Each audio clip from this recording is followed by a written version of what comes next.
probably what you call a guinea pig. Yeah, look like one. No, my experience with it is, all I've done, I didn't actually do any trials or whatever. All I've done is, I was sold on the idea. So we did one farm, and then we decided to do the other 3 or 4 farms we got there together with Tony.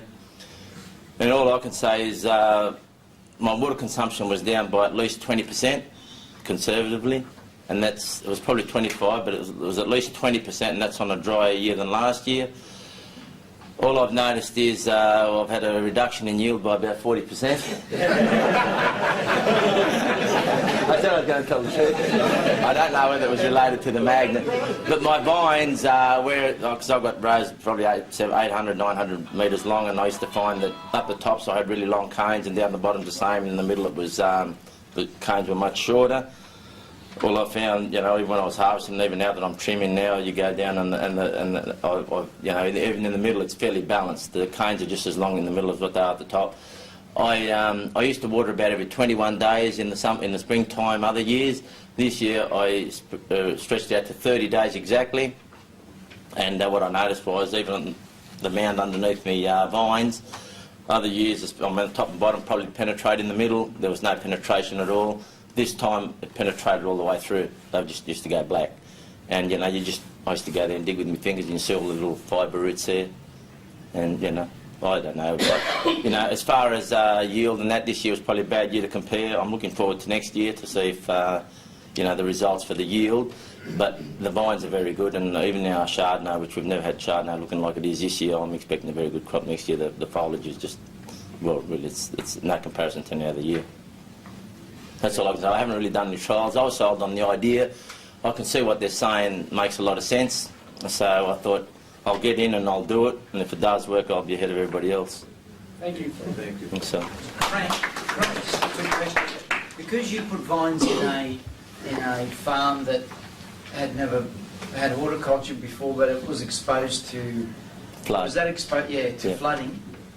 Do you think that maybe because you watered horticultural practices, that some of the problems started rising back on your vines and possibly affected them, and so what you've done now is with this new type of water, it's maybe helping the vine and keeping that salinity back down? I don't know if there's any salinity, but they tell me that, all soils have got a lot of phosphorus tie-ups for starters in this area. Yeah. And from what Jim was telling me, when you magnetise water and irrigate, it unties all the tie-ups that you've got in the soil. Yeah. And I think I've noticed a lot of that.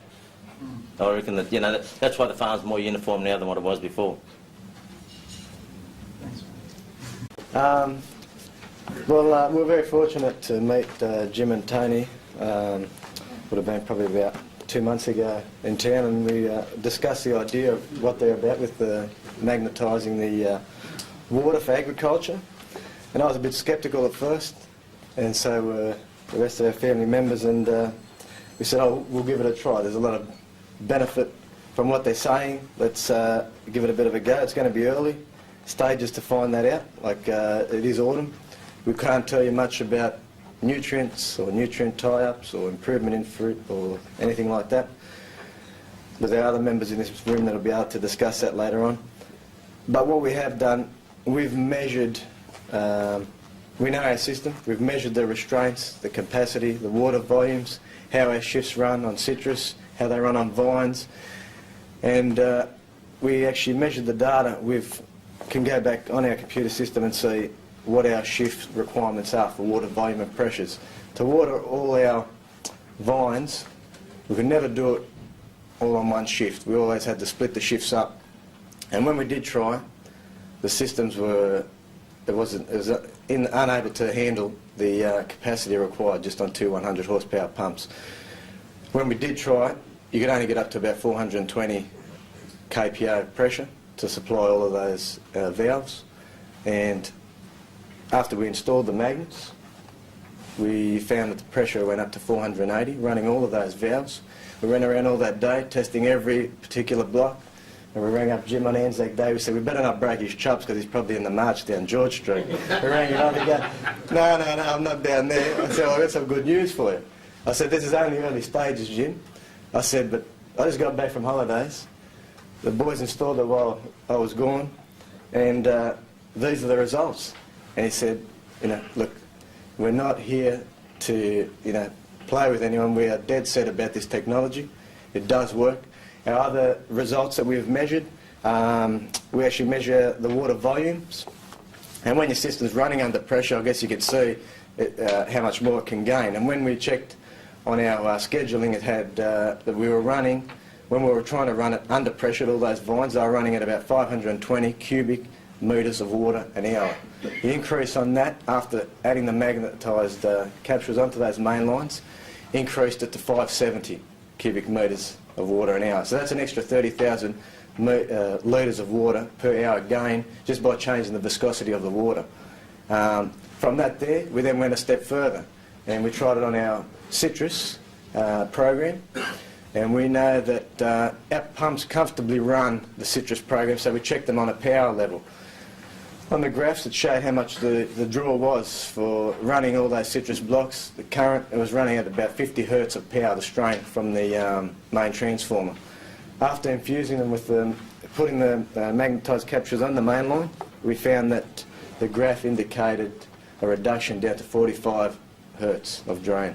So that's an extra 10% decrease just in power, 10 to 15% gain in actual water volume and pressures, and they're just the starters. And we've also had trials on penetration. I'll show some photos, you can probably pass them around shortly. There's some photos on how we irrigated. The way we irrigate, we've created the facility where the water, even when we flooded, it just used to pool underneath the trunks of either vines or citrus.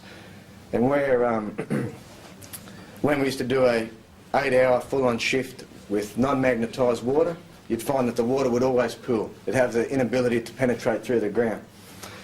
With the way that water works through this magnetised technology, it increases penetration. So we said, let's try it again with 8 hours of water after they installed the units.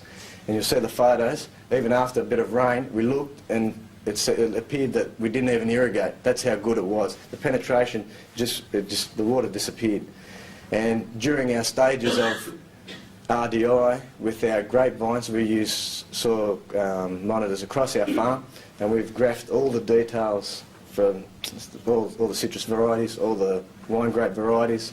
With our Shiraz during RDI, come about the end of October, we find that once we deplete the soil profile capacity, we find that we struggle up until the winter to refill all that profile down to 3 feet in some areas of the farm, in their worst places.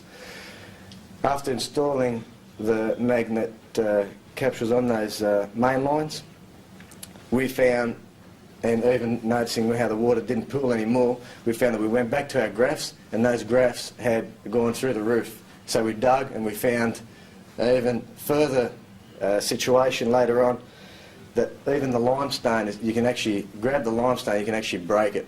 Now, you never were able to do that before. And in certain areas, there's been a control area, we've photographed that. We've got certain test areas in the worst parts of the farms, and we can find that those results are mind-blowing. But to tell you more about the science, I think I was leaving that more to Jim.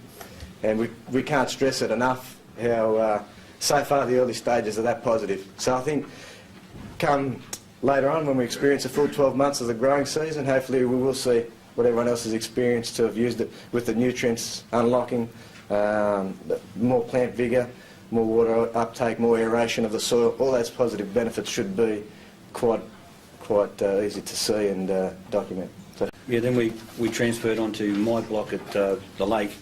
We were always on drip system, and then we put the system in on my place, and it's the fruit right now.